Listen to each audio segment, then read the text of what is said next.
Hi, I'm Rich Nass. I am the Executive Vice President of Open Systems Media. I lead the Embedded Computing Design team here with James Wang of Advantech, and we're at the Advantech World Partner Conference in Taiwan. How you doing, James? Yeah, how are you? My name is James, and I'm the director of the Advantech Embedded IoT Group, and I'm in charge of the single board computer product division and also the new coming embedded application BU. Very good. So I would like to talk about AMRs, automated mobile robots. Is that okay? Yeah, sure.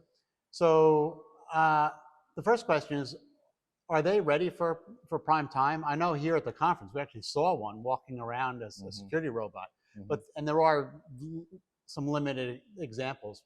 But are we ready to have them on the factory floor? Is the technology ready? Yeah, I would say that there's no so-called readiness for every kind of application. It's progress and iterative in every generations. So right now, we know the robot can definitely bring some advantage to our humans' life or in our workspace. So that's why every chipset vendor, platform, software vendor trying to do that. And right now, we based on some technology to implement something so-called AMR. It's not really autonomous, but based on some facility pre-alignment. So, but gradually, after right now we have getting more and more AI performance integrated by the silicon or by the discrete, and also provided from some software solution. I think that it will gradually be better and better. So yeah, so I think that currently that's what we are going to do. We want to introduce more silicon partners, including the Intel, AMD, Qualcomm, and SP, and also with some software partner like Windows, like Ubuntu, to provide a very secure and advanced fundamental hardware and software infrastructure that customer can base on that to develop their robot application. So you haven't mentioned 5G. Is that also necessary technology to make these things work? Yeah, definitely. But currently we talk about the connectivity. In indoor using the Wi-Fi 6. In the outdoor using the 4G or the 5G connectivity.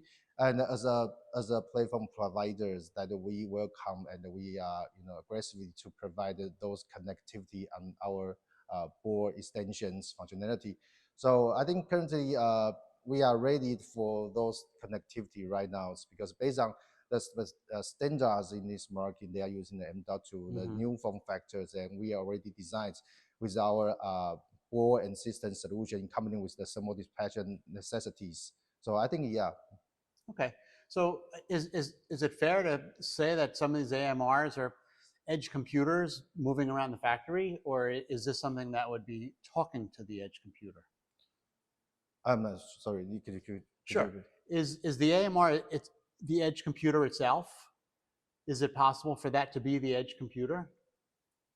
I would say maybe we can take an example that currently happen in the smart retail, the service robot. The service robot, they are right now we can see everywhere in the restaurant or some retail area, but they are just doing a very simple task and also can accept the simple instructions. But right now we see the power of the large language model, the ChatGPT. It could make the robot become more intelligent, and itself could be a edge AI computing equipment, right? So right now you can talk to him. He can answer any question in a restaurant or in a hostel. Can provide any information you want. Yeah, that's really interesting. Yeah. And what about the power requirements or something like that? Because these things are walking around and they have to be untethered. You can't have a cord. So how do we deal with those issues? Yeah, so that's why we are choosing mobile platform for take Intel as an example, but also they are getting more and more on-base solution or mobile cell phone SoC vendors like Qualcomm and MediaTek. They want to invest more in the embedded market. They provide the on-base architecture. They have we so-called a mix or heterogeneous architecture. They can separate the different workload for the computing, for the AI, for the display. They have a different parts that can use for different workload and to enhance to optimize the power consumption in this area.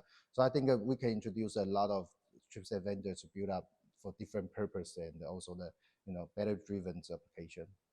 Is there any concern that these AMRs could be hacked?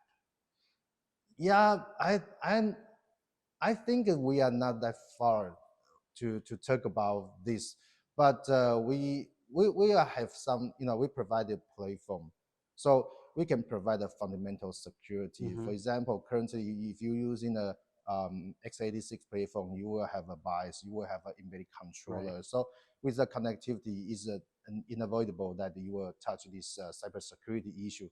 So that's why we can provide some, we call the design service for security to help customer to customize their security based on the, what they want from the secure boot, secure flash, boot guard, and also on top of the operating system. Right now we work with the Windows, especially the Ubuntu, mostly using the robot area. The Ubuntu, we collaborate with them to provide the longevity support, the security update over 10 years on the, specific version of the Ubuntu to provide it from the cybersecurity. And beyond that, we can also have the third-party software package that we work with is Trilix. Is a formal, the formal name is the McAfee. So they can also provide the application layer security on top of this. Very good. Thank you very much, James. Thank you.